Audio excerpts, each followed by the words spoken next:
Miércoles 3 de julio de 2024. Tres mensajes del Evangelio de hoy, tomado del Evangelio de San Juan, capítulo 20, versículos del 24 al 29. Tomás, uno de los 12, llamado el mellizo, no estaba con ellos cuando vino Jesús. Y los otros discípulos le decían: «Hemos visto al Señor». Pero él les contestó: «Si no veo en sus manos la señal de los clavos, si no meto el dedo en el agujero de los clavos y no meto la mano en su costado, no lo creo». A los 8 días estaban otra vez dentro los discípulos y Tomás con ellos. Llegó Jesús, estando cerradas las puertas, se puso en medio y dijo: «Paz a vosotros». Luego dijo a Tomás: «Trae tu dedo, aquí tienes mis manos. Trae tu mano y métela en mi costado, y no seas incrédulo sino creyente». Contestó Tomás: «Señor mío y Dios mío». Jesús le dijo: «Porque me has visto has creído, dichosos los que crean sin haber visto». Palabra del Señor. Gloria a ti, Señor Jesús. Querida familia, la liturgia nos trae hoy un personaje interesantísimo, en el que nos podemos ver claramente reflejados. Hoy hablaremos de Santo Tomás Apóstol.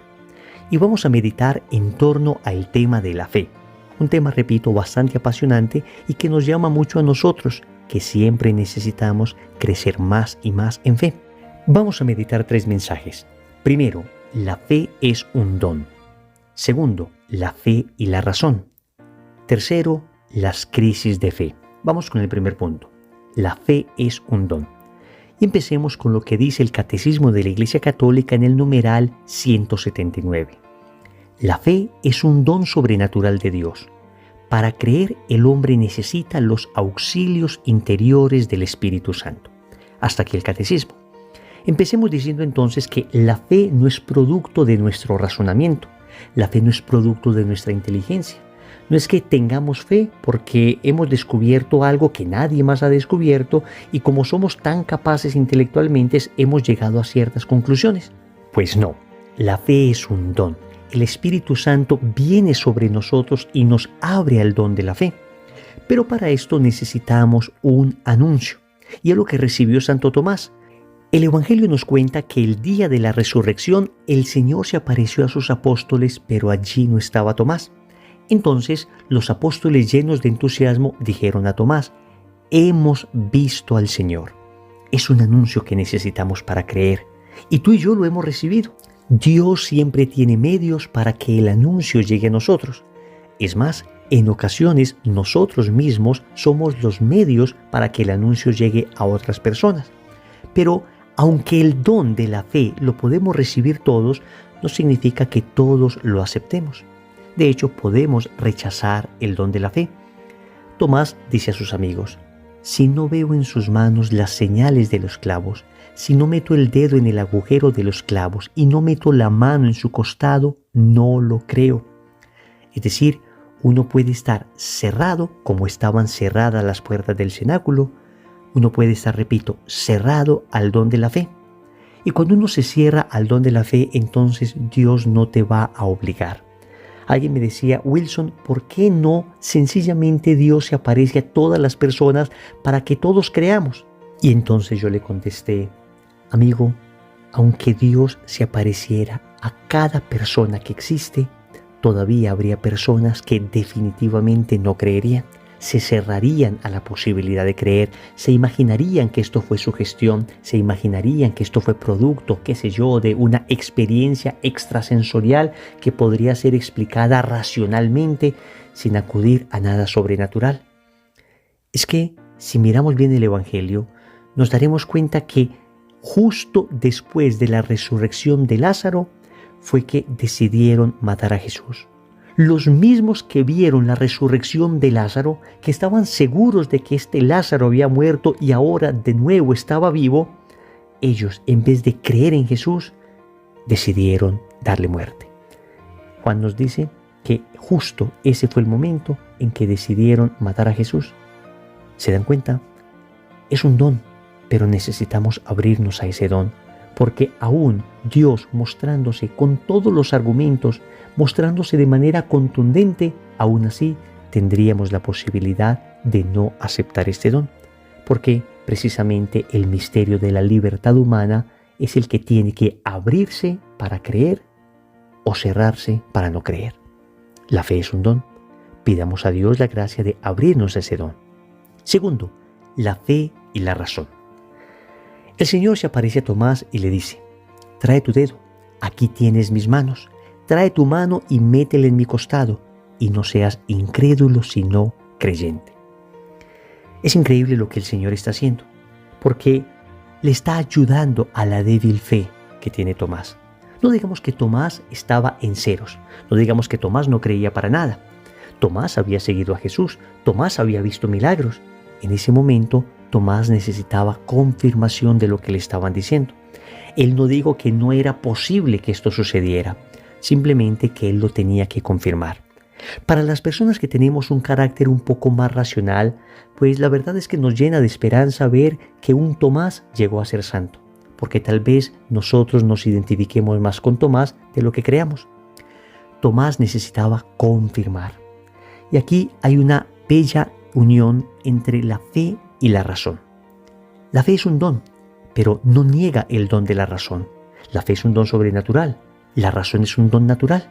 Hay un bellísimo documento de San Juan Pablo II que se llama precisamente Fides et Ratio, fe y razón.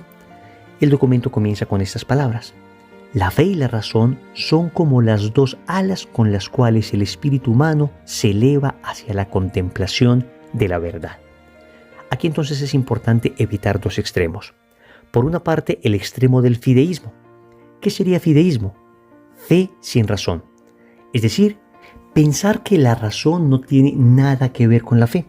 Pensar que mi capacidad intelectual no tiene nada que ver con mi creencia.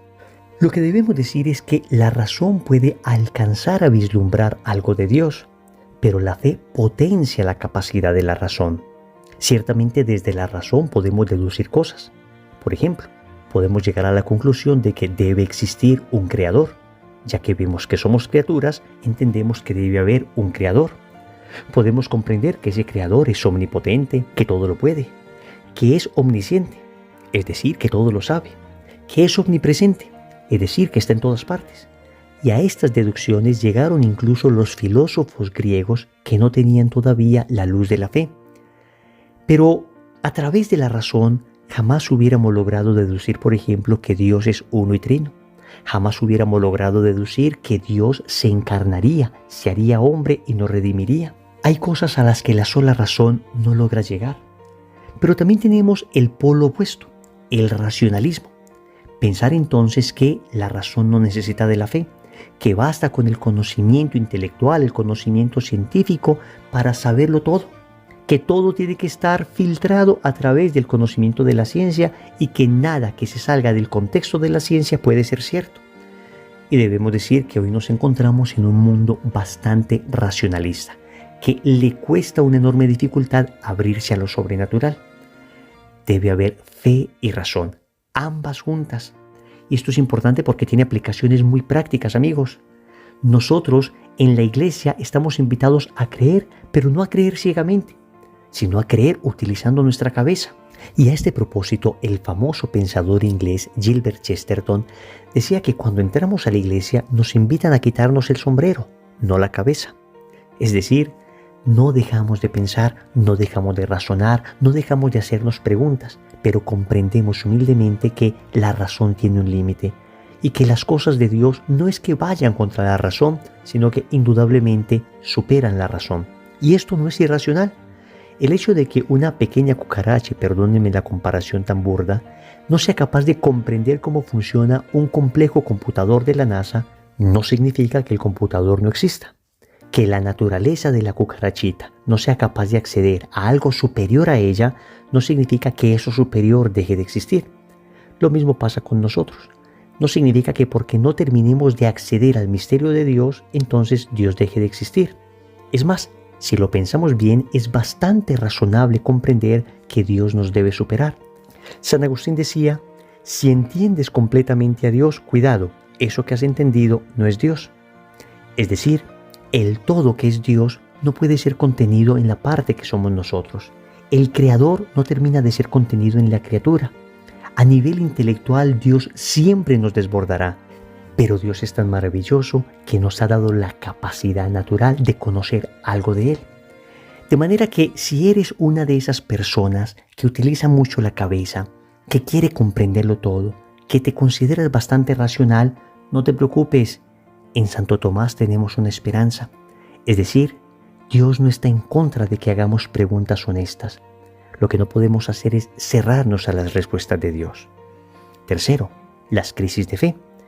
Permítanme, les digo una frase que a mí me ha ayudado mucho en la vida espiritual respecto a la fe. Y es la siguiente: solo tienen crisis de fe las personas que tienen fe. La repito, solo tienen crisis de fe las personas que tienen fe. Amigo, ¿tienes crisis de fe? Ánimo, eso significa que tienes fe. Amiga, ¿tienes crisis de fe? Ánimo, eso significa que algo de fe hay en ti. Las crisis nos sirven para madurar. Todos hemos tenido estas crisis de fe. Santo Tomás las tuvo y aún así es santo. Puede que escuchemos un amoroso reproche de Jesús que nos diga: porque me has visto, has creído, dichosos los que crean sin haber visto. Y sin embargo, aunque en ese momento Santo Tomás no fue dichoso porque necesitó ver para creer, después fue un gran santo. Nos llenamos de esperanza al saber que aquellos que hemos experimentado alguna crisis de fe todavía podemos ser santos. Recordemos entonces: primero, la fe es un don. Segundo, la fe y la razón. Tercero, las crisis de fe. Compromiso. Vamos a repetir durante todo el día esta oración de Santo Tomás. Señor mío y Dios mío, en el nombre del Padre, y del Hijo, y del Espíritu Santo. Amén.